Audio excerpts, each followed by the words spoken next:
बिस्मिल्लाहिर्रहमानिर्रहीम, अस्सलाम वालेकुम। वीनस स्पोर्ट्स के साथ आपका मेज़बान है शहज़ादा मोइन हाजिर है और हम आज अपने प्रोग्राम में बात करेंगे पाकिस्तान और इंग्लैंड के दरमियान होने वाले टेस्ट सीरीज़ के हवाले से। आज मैच का यहाँ पर दूसरा रोज़ है और पाकिस्तान की टीम है जहाँ एक अच्छा स्कोर करने में कामयाब हो गई है पहले इनिंग के अंदर। लेकिन दूसरी तरफ अगर हम बात करें तो इंग्लैंड की जब बारी आई तो इंग्लैंड के बैटर्स उम्दा कारकर्दगी का मुजाहरा कर रहे थे। फिर वही बॉलर्स जिसे आप टीम से इन आउट करते रहे, साजिद खान, जिन्होंने अपनी परफॉर्मेंस से साबित किया कि वो अब भी उसमें बड़ा दमखम है और उसने बड़ी ज़बरदस्त कारकर्दगी का अब तक मुजाहरा किया इंग्लैंड के ख़िलाफ़ पहले इनिंग के मौके पर। और जब आज का खेल अख्ताम हुआ तो 238 रन इंग्लैंड की टीम ने स्कोर किए थे और उसके 6 खिलाड़ी आउट हुए थे। और जैसा कि इस स्पिन विकेट पर पाकिस्तान ने 3 स्पिनर खिलाए हैं और इन 3 स्पिनर से अब तक 2 स्पिनर काफ़ी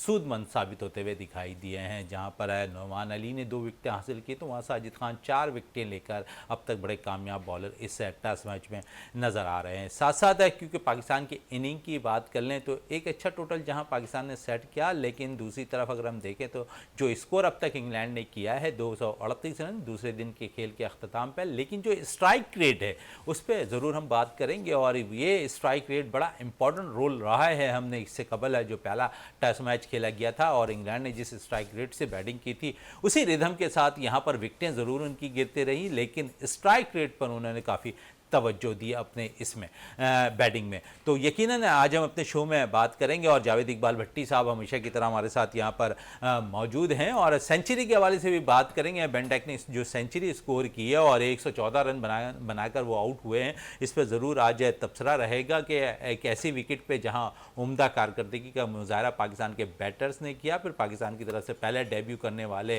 कामरान गुलाम ने सेंचुरी स्कोर की तो वहाँ बेंटेक ने जो है 114 रन की बारी खेलने में कामयाब हुए। और कामरान गुलाम के हवाले से हम काफ़ी अपने प्रोग्राम में कल के बात कर चुके हैं और कोशिश यही होगी कि और बहुत से जो रिकॉर्ड्स हैं कामरान गुलाम के जो हिस्से में आए हैं वो भी ज़रूर हम शेयर करेंगे नाजरीन के साथ साथ। लेकिन इस वक्त सूरत जो है कंडीशन है मैच की और दूसरे रोज़ के अख्ताम पे जो सूरत है इस पर ज़रूर डिस्कशन शुरू करते हैं और जावेद इकबाल भट्टी हमारे साथ मौजूद है। जावेद भाई, साजिद और नोमान को टीम से बाहर रखा गया और ये पेयर बड़ा कामयाब रहा पाकिस्तान के लिए। जब से अगर हम देखें तो जो हमारे स्पिनर थे यासिर शाह के बाद जाने के बाद और फिर सकलैन थे, मुश्ताक अहमद थे, सईद अजमल थे, एक गैप सा आया लेकिन इस गैप को यासिर शाह ने पूरा किया था। पाकिस्तान मुतअद्दिद बार है यासिर शाह की विकेटों की बदौलत कामयाब रहा, लेकिन फिर गैप आया और फिर नोमान और साजिद का एक ऐसा पेयर बना था जो मुसलसल पाकिस्तान को फतह दिला रहा था। दोनों के पेयर ने पाकिस्तान को कई मैचेस भी दिखाए और इस सूरत हाल में भी जिस वक्त पाकिस्तान बैटर एक अच्छा स्कोर इस विकेट के ऊपर हम समझते हैं कि एक बेहतर स्कोर है 366 रन, वो करने में कामयाब हुई। लेकिन यहाँ 238 रन 6 खिलाड़ी आउट। तीसरा दिन जो है कितना इंपॉर्टेंट रोल होगा पाकिस्तान के इन स्पिनर्स का, क्योंकि अब तक 2 तो बहुत मौसर साबित हो गए हैं। तीसरे स्पिनर हमारे जाहिद महमूद हैं, लेकिन उन्होंने कप्तान शान मसूद ने अब तक उनसे ओवर्स कम कराए हैं। क्या हम उनको सेव करके रख रहे हैं या फिर जिस तरह पाकिस्तान के लिए हम बात करने में आमिर जमाल मुसलसल इंजरी का शिकार रहे और उस इंजरी में हमने देखा कि जिस किस्म की कारकर्दगी उनकी रही और वही कुछ हुआ। जब बैटिंग वो करने आए तो थोड़ी सी इंजरी रही, विकेट पे लेटते भी रहे, फिर बॉलिंग में आए तो 2 ओवर्स उन्होंने शुरू में किए, फिर इंजरी के उनके साथ मसाइल रहे। तो ये मसाइल तो पाकिस्तानी बैटर बॉलर्स के साथ रहते हैं और फिर एक बॉलर हमारा खेल रहा है। अगर यहाँ आमिर जमाल मुकम्मल तौर पर इंजरी का शिकार हो जाते हैं, क्योंकि हमने डोमेस्टिक में देखा कि शान मसूद है थोड़े से रिदम से और लंबे से जो है रनअप से जो है बॉल करते हैं, तो यहाँ अगर आमिर जमाल अनफिट हो जाते हैं तो फिर कोई हमारे पास ऐसा बॉलर नहीं होगा जो हवा से मदद ले सके। जो पाकिस्तान में जो इन स्विंग आउट स्विंग होती है और शाम के औकात में अगर देखें तो जब सूरज ढल रहा होता है तो वहाँ कितना सूदमंद साबित होते हैं आमिर जमाल। लेकिन अगर आमिर जमाल अनफिट हो जाएंगे तो ये प्रॉब्लम भी पाकिस्तान को आ सकती है। बहुत शुक्रिया। जिस तरीके से आपने इंट्रो में कहा है कि हमने पहले ही कल जब हम बात कर रहे थे टीम पे कि हमारा जिस तरीके से कभी भी ऐसा नहीं हुआ कि हम सिर्फ एक जो है ऑलराउंडर्स जो फास्ट बॉलर है उसके साथ गए। हमेशा से हमारे 2 से 3 फास्ट बॉलर जो होते हैं वो हमारी नेशनल टीम का हिस्सा होता है। लेकिन ये है कि जिस तरीके से इंग्लैंड ने पहला टेस्ट हमसे जीता है और फिर हमने दूसरा टेस्ट भी उसी विकेट पर खेला है और कामरान गुलाम, देखें कामरान गुलाम को 3-4 से वो परफॉर्म कर रहा था, लेकिन ये कि 3-4 साल से वो वहाँ तक आता था, टीम में अनाउंस होता था, लेकिन प्लेइंग 11 में नहीं होता। उस लड़के को जैसे ही मौका मिला है तो उसने डेब्यू पे अपने 100 करके नए रिकॉर्ड बुक में भी अपना नाम लिखवा लिया है और बड़े पेशेंट के साथ और टाइमली खेला है। टेस्ट क्रिकेट में जो टाइम को साथ लेकर चलता है प्लेयर और अपनी टैक्टिक और अपनी स्किल्स पर काबू रखता है, वही इतनी अच्छी इनिंग्स तराश सकता है। गो के कामरान गुलाम 118 रन बनाकर आउट हो गए और उसके बाद हमारे रिजवान पे था, आगा पे था, लेकिन ये है कि रिजवान ने 41 कर दिए, आगा ने 31 कर दिए, फिर नीचे से आके आमिर ने 37 कर दिए, फिर नुमान अली लेफ्ट आर्म जो स्पिनर हमने डाला टीम में, उसने जो 30-32 रन की इनिंग्स के लिए, उससे पाकिस्तान एक अच्छा इस विकेट पे 366 का मजमूआ लगाने में कामयाब हुआ है। और हम यही देख रहे थे जिस तरीके से पहले दिन विकेट खेल रही थी, जब इनिंग्स की दोबारा इंग्लैंड ने पहली इनिंग्स स्टार्ट की है तो उन्होंने बिल्कुल पुरएतमाद अंदाज में जो है अपनी बैटिंग शुरू की। बेन डिकट ने वही स्ट्रोक्स खेले, गो के उन्हें मुश्किल पेश आ रही थी।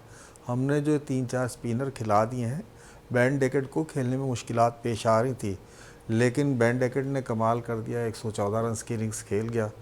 और उसके बाद मोइन भाई देखें, हैरी ब्रोक बिल्कुल फुल फॉर्म में थे और जोए रूट फुल फॉर्म में थे, लेकिन ये है कि जिस तरीके से आपने बताया कि इससे पहले हम जब भी इंग्लैंड या बाहर से जो भी टीमें आती, हमेशा से 2 जेन्युइन स्पिनर्स के साथ जाते थे, जिस तरीके से सईद अजमल वगैरह, मुश्ताक अहमद वगैरह थे।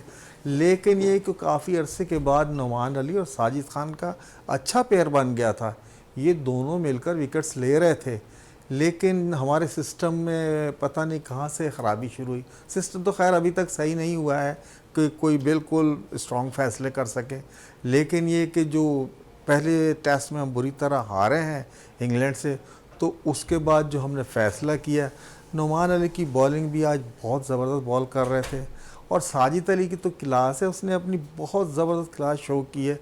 जो रूट जैसे बैट्समैन को बोल्ड करना, हैरी ब्रोक जैसे बैट्समैन को बोल्ड करना, और फिर बेन डेकेट को खेलने नहीं दे रहा। वो गलत, बेन डेकेट ने जितने भी शॉट्स खेले वो बस उसने जिस तरीके से उसका स्टाइल है बेसबॉल वाला, उसी स्टाइल से खेलता है।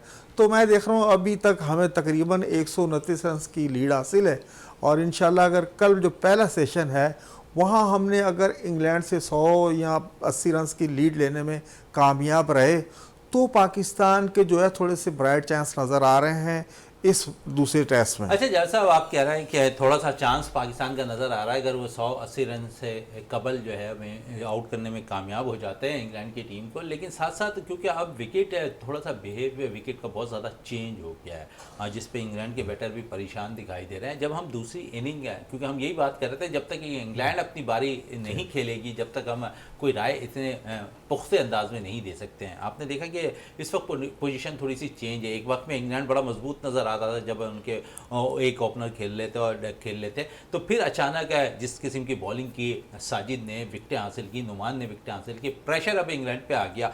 और फिर अगर इस प्रेशर को कंटिन्यू रखना है तो आप समझते हैं कि अगर हम जल्दी आउट कर लेते हैं, 60-70 रन की लीड होती है, तो हमें फिर बैटर्स पे बहुत ज़्यादा भारी जिम्मेदारी हो जाएगी कि उन्होंने रन करने, इस विकेट पे अगर आपको सेफ रखना है, मैच जीतना है, कम से कम दूसरी बारी में आपने 300-350 रन करने हैं। बिल्कुल मोइन भाई, जिस तरीके से देखें अभी हमारे जो स्पिनर्स हैं उन्होंने जो जाल बिछाया था उसमें तकरीबन उनके मैन प्लेयर्स जो है वो सब आउट कर दिए हैं। देखिए हमें जो रूट से था कि वो रन्स करता है, हैरी ब्रोक से था वो रन्स करता है, क्योंकि दोनों पीछे एक डबल सेंचुरी कर आया था और एक ट्रिपल सेंचुरी कर आया था।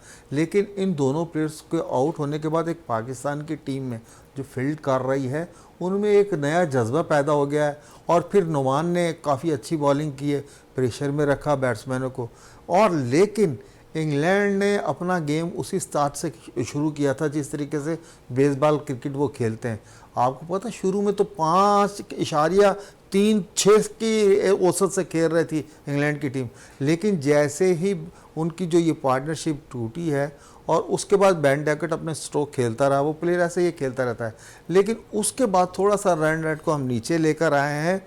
तो जब रन रेट नीचे आता है इंग्लैंड की टीम, तो हम यही बात कर रहे थे, जब आप उनको रन्स बनाने से रोकेंगे तो वो गलत शॉट पे जाते हैं, जब गलत शॉट पे जाते हैं तो आपको विकेट मिलती है। लेकिन ये तजर्बा पहले अगर हम जेन्युइन स्पिनर खिला लेते तो मैं नहीं समझ रहा था कि पहले टेस्ट में हमारा जो हाल किया था इंग्लैंड ने, उन्होंने जो रिकॉर्ड बनाया 823 रन, वो कभी भी नहीं बन पाते। अब भी ये है कि अब जो पहला सेशन सुबह होगा, अगर जो हमने दबाव रखा हुआ है इंग्लैंड पे, इसी दबाव में अगर हमने 80 से 90 रन की लीड ले ली और उसके बाद हमारे बैटर्स को भारी जिम्मेदारी का मुजाहरा करना होगा, अब्दुल्ला शफीक को, कप्तान शान को, क्योंकि दोनों ने जो है पहली इनिंग में स्कोर नहीं किया और माशाल्लाह जिस तरीके से कामरान गुलाम ने रन्स किए, साइम ने 77 रन्स की इनिंग्स खेली, तो ये ऊपर का जो है ना, इन प्लेयर्स को जो है कल जो है दूसरी इनिंग में रन्स करने हैं और हमने कम से कम इंग्लैंड के लिए टारगेट रखना है 400-450 का टारगेट रखना है, तो ही हम इस टेस्ट में, पहली दफ़ा है काफ़ी, यानी कि 11-12 टेस्ट हो गए जो हम हार रहे हैं, लेकिन पहली दफ़ा इस टेस्ट में थोड़ा सा हमें जो है ना अच्छी चीज़ें नज़र आना शुरू हुई हैं। जो स्पिनर्स जो हैं इंग्लैंड के बैट्समैनों को काबू करने में कामयाब हुए हैं, तो इंशाल्लाह कल पहले सेशन में अगर हम इंग्लैंड को जल्द आउट कर सकते हैं तो हमें थोड़े से अपने चांसेस और ज़्यादा ब्राइट होते हुए नज़र आएंगे और हमारी कौम की, हमारी क्रिकेट के लिए और हमारे बिल्कुल इस सिस्टम के लिए बिल्कुल हमें कम से कम ये टेस्ट जो है जीतना चाहिए। बिल्कुल टेस्ट जीतना चाहिए, बड़ी अच्छी बात कर रहे हैं। और इम्पॉर्टेंट चीज़ ये है कि इस टेस्ट मैच जीतने के लिए हमें बहुत कम बैक करना पड़ेगा और अब तक पोजीशन पाकिस्तान की इस टेस्ट मैच में थोड़ी सी पहली दफ़ा तो ऐसे हुआ है कि हम और आप यहाँ बैठकर देख रहे हैं कि बांग्लादेश के जाने के बाद और इंग्लैंड ने पहला टेस्ट खेलने के बाद पाकिस्तान टेस्ट टीम की पहली दफ़ा अच्छी पोजीशन नज़र आ रही है और अच्छी पोजीशन तो इस वक्त सूरताल है पाकिस्तान की। और लेकिन साथ साथ हम दूसरी चीज़ को हमें नहीं भूलना चाहिए कि विकेट जिस किस्म की बिहेव नज़र आ रहा है विकेट का, और फिर जब तीसरा रोज़ स्टार्ट होगा तो यकीनन हम चाहेंगे पाकिस्तानी बॉलर्स कि 300 से अंदर जो है हम यहाँ पर आउट कर लें और अगर लीड मिल जाती पाकिस्तान को कुछ भी तो वो सूदमंद साबित हो सकता है। लेकिन भारी जिम्मेदारी तो हम जिस तरह अभी थोड़ी कबल में बात कर रहा था कि बैटर्स पे भी रहेगी और बैटर्स में हम देखें तो कोई भी पाकिस्तान का मुस्तकिल मिजाजी के साथ नहीं खेल पा रहा है। कामरान पहली दफ़ा डेब्यू कर रहे थे, सेंचुरी स्कोर की, कुछ स्कोर बेहतर रहा, लेकिन इस विकेट पर मुसलसल 30, 35, 40 रन, 50 रन करना बड़ा मुश्किल दिखाई दे रहा है। दूसरी इनिंग की अगर मैं बात करूं तो यहाँ पर साइम अयूब का रोल बड़ा इंपॉर्टेंट रहेगा। पहली इनिंग में 77 रन उन्होंने स्कोर किया। अब दूसरी इनिंग में आप समझते हैं कि अगर थोड़ा सा सब्र तहम्मुल के साथ साइम रन कर देते हैं, शान रन कर देते हैं, ऊपर से अगर रन हो जाते हैं तो सूदमंद। फिर Abdullah Shafique out of form, in form, कभी वो सेंचुरी स्कोर करते हैं फिर लंबे अरसे तक गायब हो जाते हैं। तो कंटिन्यू हम देखते हैं कि मुसलसल तसलसल पाकिस्तान के बैटर्स का नज़र नहीं आ रहा। फिर अगर सिर्फ एक बैटर अगर जो नज़र आ रहा है तसलसल से रन कर रहे हैं तो सलमान अली आगा है जो नीचे नंबरों पर आके थोड़ा सा रन कर देते हैं। फिर आमिर जमाल कुछ रन कर रहे हैं लेकिन वो भी इंजरी का शिकार हैं और मैं आमिर जमाल से के लिए तो ज़रूर बाद में आपसे बात करूंगा। और क्योंकि पाकिस्तान का फास्ट बॉलिंग का शुबा एक फास्ट बॉलर के साथ जा रहे हैं, वो भी अब इंजरी का शिकार नज़र आ रहे हैं। तो पहले तो यही बात कर लूँ कि दूसरा इनिंग शान, अब्दुल्ला शफीक, साइम और फिर पहला टेस्ट खेलने वाले कामरान गुलाम के लिए दूसरी इनिंग बड़ी इंपॉर्टेंट है। मोइन भाई देखिए, अगर हमने फतह तलाश करनी है जो खो गई है पाकिस्तान क्रिकेट से, टेस्ट क्रिकेट से, उसे अगर हमने तलाश करना है तो हमारी सेकेंड इनिंग्स में हमारे जो टॉप ऑर्डर है जिसमें अब्दुल्ला शफीक हो गया, शान मसूद हो गया, साइम हो गया, कामरान गुलाम हो गए, मोहम्मद रिजवान, और सबसे ज़्यादा जो सवालिया निशान लगता जा रहा है वो है नायब कप्तान सऊद शकील। कल इन बैटर्स को ये जो बुनियाद है जीत की, अगर top order, middle order runs करती है तो हम कहीं के मकाम पर जाकर खड़े होंगे। ये ना हो कि जिस तरीके से सेकेंड इनिंग में हम पिछले बांग्लादेश के टूर से देख रहे हैं कि हमारे बैट्समैन जो है सेकेंड इनिंग में स्कोर करने में बुरी तरह नाकाम नज़र आए हैं, कोई पेशेंट नहीं शो करते सेकेंड इनिंग में। आपको सेकेंड इनिंग में वो चाहे टॉप ऑर्डर हो या मिडल ऑर्डर हो, अगर आपने अपनी स्किल्स को वहाँ जो इस्तेमाल करना है और सब्र तहम्मुल के साथ, देखें विकेट मुश्किल है, वो हमें और आपको दोनों को नज़र आ रही है कि स्पिन ट्रैक है, मुश्किल ट्रैक है, लेकिन ये कि हम यहाँ बैठ के बातें करते कि सऊद शकील जो है वो बहुत अच्छा स्पिनर्स को खेलने वाला प्लेयर है, उसकी जो है इस पे औसत भी बहुत अच्छी है बनिस्बत फास्ट बॉलिंग के, लेकिन कल का जो दिन होगा जब हमारी सेकंड बैटिंग शुरू होगी, तो वहाँ से फतह की बुनियाद सिर्फ हमारे जो टॉप ऑर्डर्स के बैट्समैन हैं, अगर वो रन्स करते हैं तो फतह की बुनियाद जो एक मजबूत होगी। नहीं तो इंग्लैंड की टीम आपको पता है बिल्कुल प्रोफेशनल अप्रोच रखती है और वो आपको पता है बड़े बोल्ड फैसले करते हैं। जिस तरीके से ब्रेंडन मैकॉलम ने टीम से जब से ज्वाइन की है, तो उनकी टीम भी एक नया मुख्तलिफ इंग्लैंड की टीम नज़र आ रही है, गो के उसके प्रेस परफॉर्म कर रहे हैं। इसी वजह से इंग्लैंड का ये मकाम है। तो कल जो है जिस तरीके से आप कह रहे हैं हमारे टॉप ऑर्डर और मिडिल ऑर्डर्स को स्कोर कंजे होंगे, तो ही फतह की बुनियाद हम डाल सकते हैं। बिल्कुल फतह की बुनियाद डाल सकते हैं, इस पे ज़रूर और भी बात होगी फतह के हवाले से। और इस वक्त अब हमें टेलीफोन लाइन पे ज्वाइन कर लिया senior sports analyst Syed Nadeem साहब ने। और बहुत शुक्रिया सैयद नदीम साहब, आपने हमें ज्वाइन किया और इस टेस्ट मैच के हवाले से हम ज़रूर बात करेंगे। पहले इनिंग 366 पे पाकिस्तान की अख्ताम पजीर होती है, 238 रन स्कोर करती है इंग्लैंड की टीम और उसके 6 खिलाड़ी आउट होते हैं। और यही चीज़ है, अगर हम जो बात कर रहे थे कि हमने स्पिन ट्रैक थोड़ा सा बनाया, तो हम यहाँ पर दूसरी टीम को जो है फंसाने में कामयाब हो गए। और इंग्लैंड की टीम थोड़ी सी कमज़ोर है स्पिन डिपार्टमेंट में, और वही कुछ हुआ।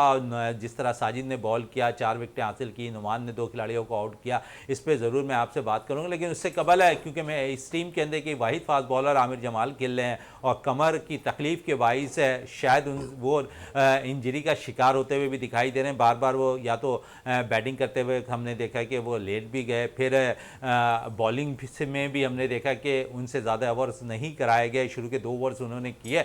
इस पर ज़रूर बात आपसे करना चाहूँगा। क्या आप समझते हैं कि आमिर जमाल सबसे बेस्ट थे आपके लिए इस टेस्ट मैच के लिए? अगर वो मुकम्मल तौर पर फिट नहीं थे तो आप जीनियन फास्ट बॉलर मीर हमजा को खिला सकते थे, मोहम्मद अली को खिला सकते थे। यहाँ बोर्ड ने, कप्तान ने, मैनेजमेंट और कप्तान ने थोड़ी सी गलती नहीं कर दी? बिल्कुल सही कह रहे हैं शहजादा भाई, बल्कि इनको मेरे हिसाब से 2 फास्ट बॉलर लाजमी खिलाने चाहिए। एक बॉलर के ऊपर बहुत ज्यादा वर्कलोड हो जाता है अगर आप एक ही बॉलर खिलाते हैं, और अगर पिच का बिहेवियर चेंज होता है फास्ट। देखिए इंग्लैंड के जो फास्ट बॉलर हैं उन्हें भी विकेट ली है, दोनों फास्ट बॉलर ने लिए, ठीक है। तो आप जो है वो आपको तो सेकंड फास्ट बॉलर खिलाना चाहिए था, और वो उसकी वजह ये है कि आप हो सकता है कि ये प्लेयर अनफिट हो जाए, मुकम्मल खेल ही ना पाए, तो फिर आपको जो उसका लॉस होगा कि कैलेंडर के लिए जो आप फास्ट बॉलर कहाँ से लाएंगे। और फिर आपके पास शाइम अय्यूब, सलमान अली आगा, वो भी स्पिन बॉलिंग कर लेते हैं। और जिस किस्म का ये ट्रैक है, इस पर तो बहुत ज्यादा जो है बैटर्स को जो है मुश्किलात दे सकते थे ये अपने मीर हमजा।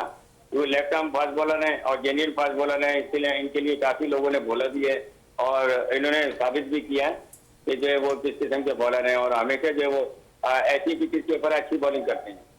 बिल्कुल, ऐसी बॉलिंग पे, ऐसी विकेटें पर वो अच्छी बॉलिंग का मुजाहरा करता है। प्यार आप समझते हैं कि बड़ा अच्छा है नुमान साजिद का, मुतअद्दिद बार पाकिस्तान को फतह भी दिला चुके हैं ये दोनों स्पिनर्स है। और एक पेयर से कितना आप समझते हैं एक दूसरे को हम आगाही भी रहती है और उम्दा कारकर्दगी भी दिखा रहे होते हैं। माजी में भी दोनों ने अच्छी परफॉर्मेंस दी है।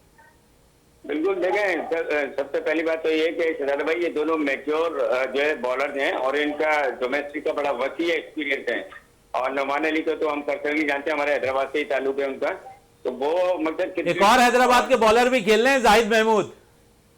जी जी, जाहिद महमूद वो भी हैं बेशक, पर आपने इन 2 का पूछा मुझसे, साजिद का और नुमान अली का, तो मैंने उसी हवाले से बात की कि जो नुमान अली है वो बॉलर बैटर्स को अच्छे तरीके से समझते हैं और उनकी वीकनेसेस को पकड़ते हैं, वो उसी हिसाब से बॉल करते हैं, तो इनका बड़ा वसी तजुर्बा है। अच्छा, नुमान का जहां वसी तजुर्बा, डोमेस्टिक सीजन खेलने का एक फायदा आप समझते हैं नदीम साहब के, जब आपकी बैटिंग की बारी आती है और आप टेलेंडर्स के तौर पर टीम में शामिल होते हैं तो कुछ 20-30 रन आप करने में कामयाब हो जाते हैं। ये डोमेस्टिक का सबसे अच्छा फायदा होता है मेरी नजर में।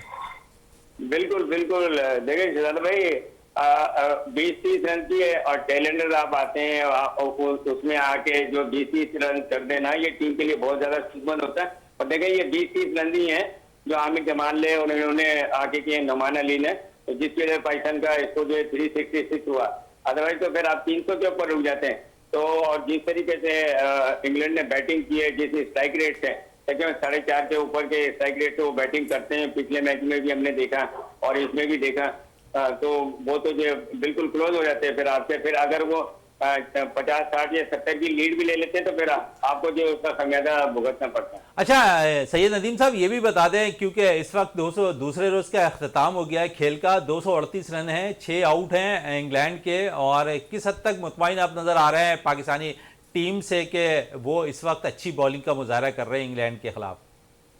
शहजादा भाई 60-40 का मैं रेशो दूंगा। 60% पाकिस्तान के हक में अभी ये मैच, और कल मुझे लगता है कल लंच से पहले पहले जो है वो मुझे उम्मीद है कि ये इंग्लैंड की टीम आउट हो जाएगी। और उसके बाद असल इशू जो आ रहा है हमारा, वो आ रहा है सेकंड बैटिंग, कि हमारी सेकंड बैटिंग किस तरह से होती है। अगर सेकंड बैटिंग में हम 250-300 रन कर देते हैं तो फिर इंशाल्लाह ये मैच जो है बहुत जल्द खत्म हो जाएगा और पाकिस्तान की जीत पर खत्म होगा। चले, पाकिस्तान की जीत पर खत्म होगा। थोड़ी सी मैं कामरान गुलाम की बैटिंग के हवाले से आपसे पूछना चाहूंगा, क्या कहेंगे इस पे आप? बिल्कुल, कामरान गुलाम ने मतलब बड़ी बेहतरीन बैटिंग की, और असल में उन्होंने पिच को रीड करते हुए कि पिच का बिहेवियर क्या है उसी हिसाब से खेला, और कोई जो है शॉट की जो सिलेक्शन थी उनकी वो भी बड़ी बेहतरीन थी, और कोई रॉन्ग शॉट नहीं खेले।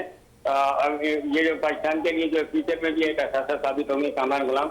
और हम पहले भी जिक्र कर चुके हैं प्रोग्राम में कई मरतबा, शाहजादा फनान, कामरान गुलाम, ठीक है ना, और प्लेयर्स हैं, दीगर हुरैरा हैं, उनके बारे में भी बात की है।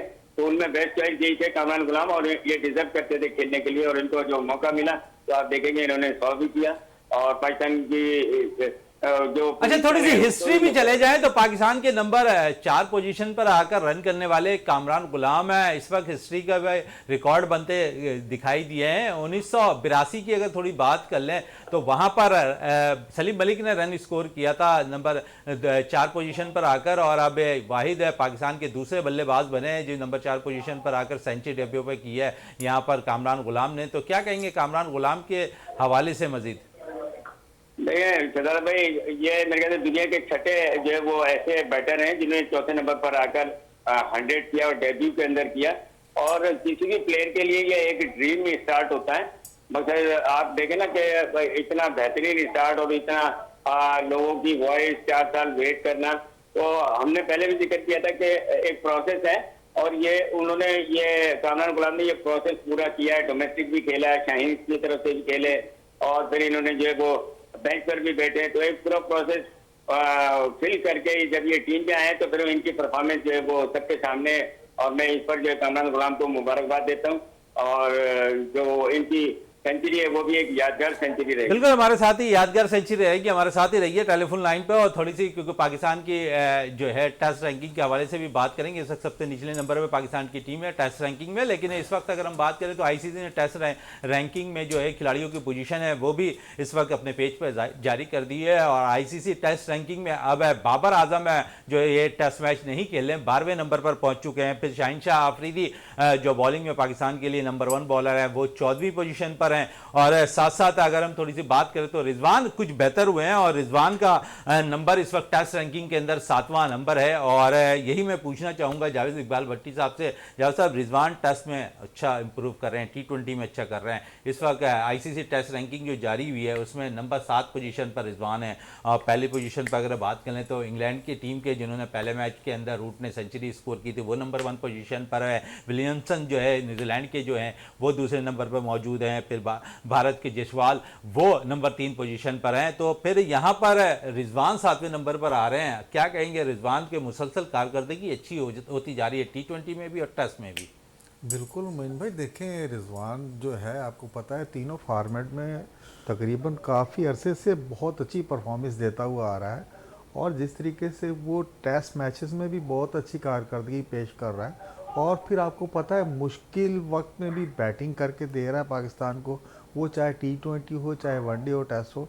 और ये भी बहुत बड़ी बात है जिस तरीके से हमारी क्रिकेट टेस्ट क्रिकेट गुजर रही है, और उसमें भी नंबर 7 पर रहना ये भी बहुत खुशी की बात है कि कम से कम हमारा एक प्लेयर ऐसा तो है जो 7वें पोजीशन पर मौजूद है।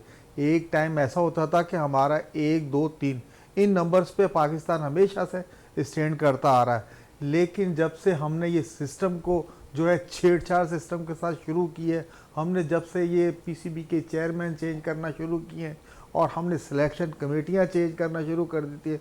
आप देखें प्लेयर से ज़्यादा तो हमने सिलेक्शन कमेटियां चेंज की, मेंबर्स चेंज कर दिए, कभी इसको ले आए कभी उसको चले गए। ये हमारी क्रिकेट तो बिल्कुल सही, क्रिकेटर भी सही है, जब तक हमारा ये सिस्टम जो है ना वो सही नहीं होता तो हमारी क्रिकेट जो है वो सही डगर पर नहीं आ सकती। और इंशाल्लाह जैसे पाकिस्तानी प्लेयर्स में कमबैक करने की सलाहियत है, अगर सिस्टम जो है ना इनको उल्टे सीधे फैसले ना करवाए और अपनी जो है मनमानियाँ ना करे तो देखिएगा यही हमारे प्लेयर्स होंगे और यही हमारी टेस्ट क्रिकेट होगी।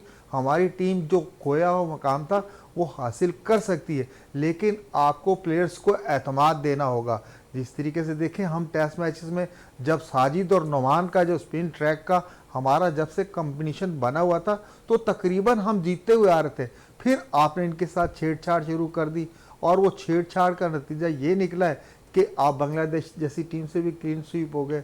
इन सारी चीज़ों के बाद अब दोबारा जब आपने उनको कमबैक कराया, देखें नुमान और साजिद ने आज दोनों ने तकरीबन 40 ओवर्स किए हैं और 40 ओवर में जो प्लेयर्स आउट हुए 6 के 6 प्लेयर इस जोड़ी ने आउट किए हैं।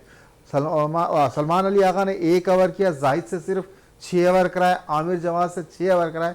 तो आपको अगर टेस्ट क्रिकेट में इस फॉर्मेट में जीत चाहिए तो जो बॉलर आपको कारकर्दगी से आपको मैच जीत कर दे रहे थे, आपने जब ये सिस्टम से छेड़छाड़ शुरू की, आपने मनमानियाँ शुरू की, तो उसका रिजल्ट जो है हमें कभी भी अच्छा नहीं आया। वो सारी दुनिया ने देख लिया।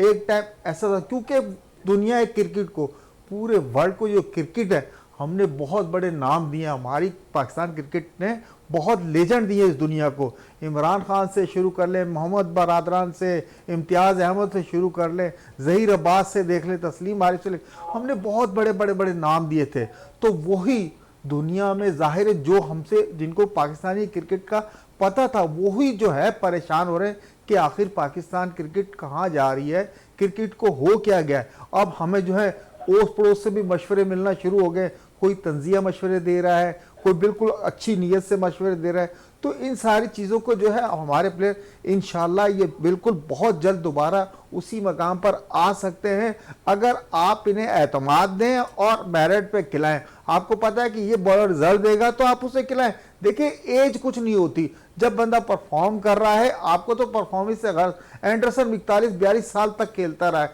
तो हमारे प्लेयर्स भी खेल सकते हैं और इंशाल्लाह हमारी जो दोबारा वर्ल्ड रैंकिंग में हम दोबारा वही मकाम हमारे प्लेयर हासिल करेंगे, उन्हीं में दोबारा आएंगे। बड़ी अच्छी बात करें कि पाकिस्तान टीम है अच्छी रैंकिंग में, जिस तरह पाकिस्तान के प्लेयर्स नज़र माजी में नज़र आए हैं और आने वाले वक्तों में भी एक दफ़ा फिर नज़र आएंगे। सैयद नदीम साहब है, थोड़ी सी रैंकिंग के हवाले से अगर हम बात कर लें तो इस वक्त पाकिस्तान की टेस्ट रैंकिंग में 90वें नंबर पर मौजूद है। पाकिस्तान के बैटर्स और बॉलर्स की बात कर लें, जो ICC टेस्ट रैंकिंग आज जो जारी की ICC ने, उसमें पाकिस्तान के number 1 fast bowler Shaheen Shah Afridi 14वें नंबर पर मौजूद हैं।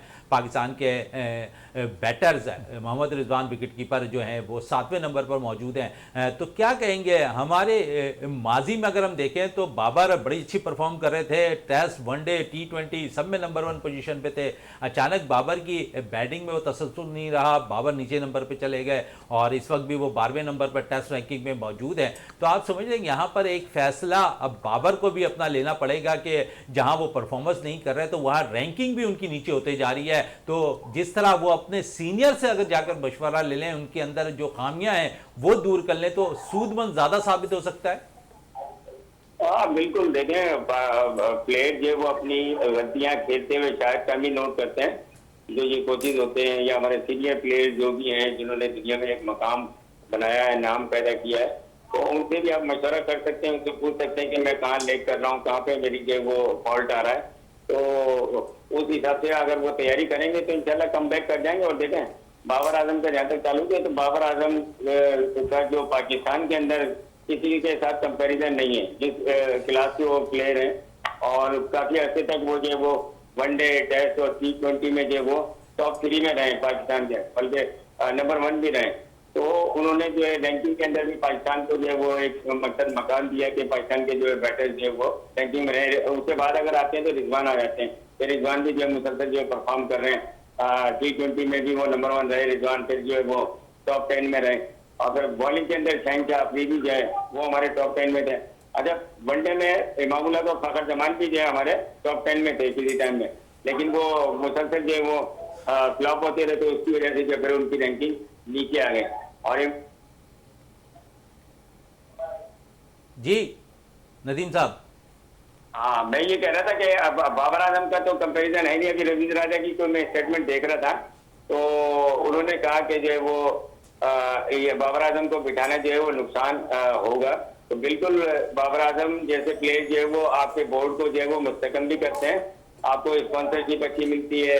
लेकिन दूसरी तरफ ये भी तो देखें नदीम साहब, ऐसा नहीं है कि पाकिस्तान टीम के मैनेजमेंट या कप्तान ने उन्हें मौका नहीं दिया। मौका उनको भरपूर टेस्ट मैचेस में मिला और खुद पाकिस्तान की टीम है जो टेस्ट मैचेस कम खेलती दिखाई दी, और जितनी भी खेली है टेस्ट क्रिकेट पाकिस्तान ने उसमें बाबर आजम मुसलसल खेल रहे थे और नाकाम हो रहे थे।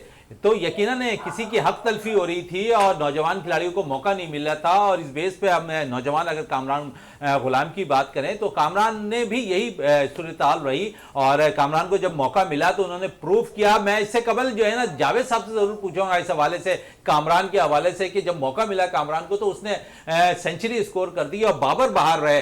तो ये जितने अरसे तक भी बाबर इस वक्त बाहर रहेंगे तो नौजवान को मौका मिला तो उन्होंने सेंचुरी स्कोर किया, और बाबर इससे कबल अगर ड्रॉप हो जाते तो ये मौका कब का कामरान को मिल जाता। बिल्कुल मोहन भाई, आपसे देखें, अगर हम यहाँ बैठे हैं तो हमें जो सच्चाई है उसी पे बात करनी चाहिए। बाबर आजम की क्लास का कोई प्लेयर पाकिस्तान में नहीं है, इससे किसी को इनकार नहीं है। बाबर की सलाहियतों से किसी को इनकार नहीं है। बाबर दोबारा कमबैक करेगा तो दोबारा वही बाबर बन सकता है। लेकिन मसला यही था, तकरीबन 3-4 साल से कामरान गुलाम जो है और साहबजादा फरहान जो है, तैयब ताहिर है, उमैर बिन यूसुफ है, ये मुतलाशी थे कि हमें चांस कब मिलेगा। आप देखें कि आपने जैसे ही साहबजादा फरहान को उसको कामरान गुलाम को चांस दिया तो उसने जो है 100 करके आपको जवाब दे दिया कि भाई मैं पहले से जो है डिजर्व करता था इस नंबर पे, आप मुझे खिलाएं तो सही। देखिए उसे आपने चांस दिया। आप बात आपकी, अगर बाबर ड्रॉप ना होते तो कामरान गुलाम की जगह यही मकसद था कि बाबर अगर ड्रॉप नहीं होते तो शायद कामरान को एक दफा फिर चांस नहीं मिलता। यही इसी पे आते हैं और इसी पे मैं बात भी नदीम साहब से करना चाहूंगा। जी नदीम साहब क्या कहेंगे? देखिए, इंडिया ने जैसे रोटेशन पॉलिसी बनाई हुई है ना कि मुख्तलिफ टूर्स के अंदर मुख्तलिफ प्लेयर्स को वो भेजते हैं, तो पाकिस्तान क्रिकेट बोर्ड भी डेफिनेटली ऐसी कोई पॉलिसी बनाए ताकि जो प्लेयर डोमेस्टिक में नहीं, ये पॉलिसी बनाई है वो सिर्फ है पाकिस्तान शाहीन के लिए है कि जहां पर मुतअद्दिद प्लेयर हर दफा चेंज हो जाते हैं। नहीं देखे ना, वो मैं टेस्ट की बात कर रहा हूँ, शाहीन में तो हो जाते हैं। लेकिन नदीम भाई, ये जो सिस्टम हमने बनाया हुआ है ना, इंडिया का सिस्टम जो है ना, ग्रास रूट लेवल से डोमेस्टिक से लेकर जितने भी उनके टूर्नामेंट्स होते हैं बहुत मजबूत है। हमारे यहाँ सिस्टम मजबूत नहीं है। हमारे यहाँ सिर्फ ये जो है ना वन मैन शो, जो जिसको जगह मिल जाती है वो समझता है कि बस मैं आ गया हूं तो मैंने सिर्फ अपने ही फैसले चलाने। ये फर्क है इंडिया की क्रिकेट में और हमारी क्रिकेट में। देखिए, अभी जो ये फिटनेस का जो चल रहा है पूरे पाकिस्तान के अंदर, मुख्तलिफ लोगों की मुख्तलिफ आरा आ रही है।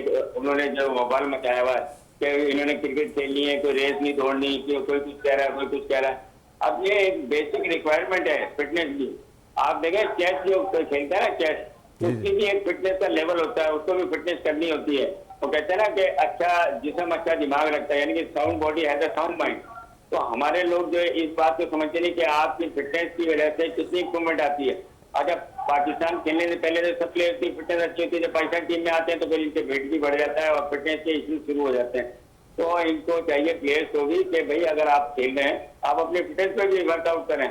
नदीम भाई जरा सुनिए, देखिए अगर फिटनेस की बात हो रही है, जिस तरीके से आमिर जमाल की फिटनेस थी वो आज भी आपने देख ली होगी, कल भी नजर आ रही थी जब वो बैटिंग कर रहा था। तो इसका मकसद है कि आप कह रहे हैं पूरे पाकिस्तान में फिटनेस जो है ना वो मयार होगा टीम में आने का।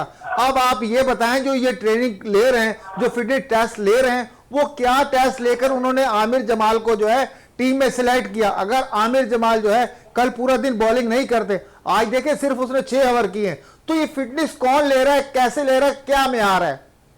हाँ देखिए, ये तो अब ये पीसीबी के हल्का अहबाबी बताएगा कि भाई फिटनेस का क्राइटेरिया क्या रखा हुआ है, कि वो और कौन ले रहा है फिटनेस, इनको क्लियर कौन कर देता है। फिर ऑन द स्पॉट जो वो अनफिट भी हो जाते हैं और खेलते हुए भी अनफिट हो जाते हैं।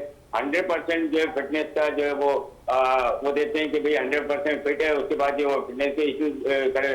मैं आपको बता, कई प्लेयर ऐसे हैं, एहसानुल्लाह देख लें आप, फास्ट बॉलर आए थे, पीएसएल में बेस्ट बॉलर हुए, उनकी फिटनेस आज तक जो है वो एक सवालिया निशान बनी है कि वो अभी तक फिटनेस में सर्वाइव करने। अच्छा, हसनैन वो भी अनफिट हो गए थे, शाहनवाज दानी भी अनफिट हो गए थे। तो ये सारी चीजें और मयार फिटनेस नहीं है, ये एक एस्पेक्ट है कि आपको अच्छी बैटिंग भी आनी चाहिए, स्किल वर्क भी होना चाहिए, पैशन भी होना चाहिए और फिटनेस भी आपकी अच्छी होनी चाहिए। एज ए बॉलर के लिए भी यही है कि आपको बॉलर में एज ए बॉलर आप लेने तो सीमेंट स्विंग भी होना चाहिए और आपकी जो स्पीड भी अच्छी होनी चाहिए और फिटनेस भी आपकी अच्छी होनी बड़ी चाहिए। अच्छी बात आपने की है नदीम साहब, लेकिन क्योंकि इस वक्त थोड़ा सा टाइम शॉर्ट है, मैं आपसे यही पूछना चाहूंगा, 238 है, 6 आउट है इंग्लैंड के और तीसरा रोज बड़ा इंपॉर्टेंट होगा और पहला सेशन पाकिस्तान के लिए बड़ा इंपॉर्टेंट है स्पिनर्स के लिए। और अगर पाकिस्तान टीम आउट कर लेती है 300 के अंदर अंदर, यहाँ पर इंग्लैंड की टीम को थोड़ा एज होगा पाकिस्तान को इस टेस्ट मैच में। और साथ साथ दूसरे इनिंग के अंदर मैंने जावेद साहब से भी यही पूछा था, शान मसूद, अब्दुल्ला शफीक, साइम अय्यूब और फिर पहला टेस्ट खेलने वाले कामरान गुलाम पे कितना प्रेशर होगा? बिल्कुल डेफिनेटली देखें, ये जो हमारी प्रीवियस प्रैक्टिस रही है बांग्लादेश के अगेंस्ट और जो पहला टेस्ट हमने इंग्लैंड से खेला है, सेकंड इनिंग जो है हमारी सबके सामने, तो आपको जो है बिल्कुल कॉन्शियस होकर फोकस करके सेकंड इनिंग खेलना पड़ेगी। और शान मसूद और अब्दुल्ला शफीक स्पेशली ओपनर, इनको अच्छा स्टार्ट देना पड़ेगा। अगर ये अच्छा स्टार्ट देते हैं तो फिर बाकी आने वाले बैटर जो है उनके ऊपर से प्रेशर रिलीज हो जाएगा। इस विकेट में दूसरे इनिंग में पाकिस्तान अगर कितना टारगेट सेट करके दे तो इंग्लैंड की टीम के लिए मुश्किलात खड़ी हो सकती है? देखिए, 300 से 350 के दरमियान अगर पाकिस्तान टारगेट देते हैं तो ये पिच इस किस्म की कि पाकिस्तान के जो स्पिनर जो है वो इंग्लैंड को जल्द आउट कर देंगे। अगर इससे कम होगा 250 तो ये तो खेलते इतना तेज है कि वो आपको पता है कि उनके जो ओपनर्स हैं उनके इंग्लैंड के वो बेन डकिट हो गए और जैक क्राली हो गए, वो बड़ा अच्छा परफॉर्म कर रहे हैं। वो भी आपने देखा होगा कि वो जिस स्ट्राइक रेट से चलते हैं। फिर हमें हैरी ब्रॉक के बल्ले के चार्ज से भी बचना है, फिर रूट के चार्ज से भी बचना है, हमें तो बहुत से बैटर से इंग्लैंड के बचना है बॉलर्स को। बिल्कुल बिल्कुल, देखें इंग्लैंड ने अभी से ही अपनी सेकंड इनिंग की स्ट्रेटेजी पाकिस्तान की और अपनी वो अभी से वो उन्होंने तरतीब देना शुरू कर दी होगी। वो बड़ा साइंटिफिक वे में काम करते हैं। बिल्कुल सही बात कह रहे हैं, साइंटिफिक के दौर के हिसाब से वो बिल्कुल उसी पे काम भी कर रहे होते हैं। नदीम साहब है, सही नदीम साहब, आपका बहुत शुक्रिया विनेस स्पोर्ट्स में टाइम देने का। और जावेद इकबाल भट्टी साहब, आपका भी बहुत बहुत शुक्रिया आज के प्रोग्राम के लिए। इतना ही काफ़ी है। पाकिस्तान जिंदाबाद।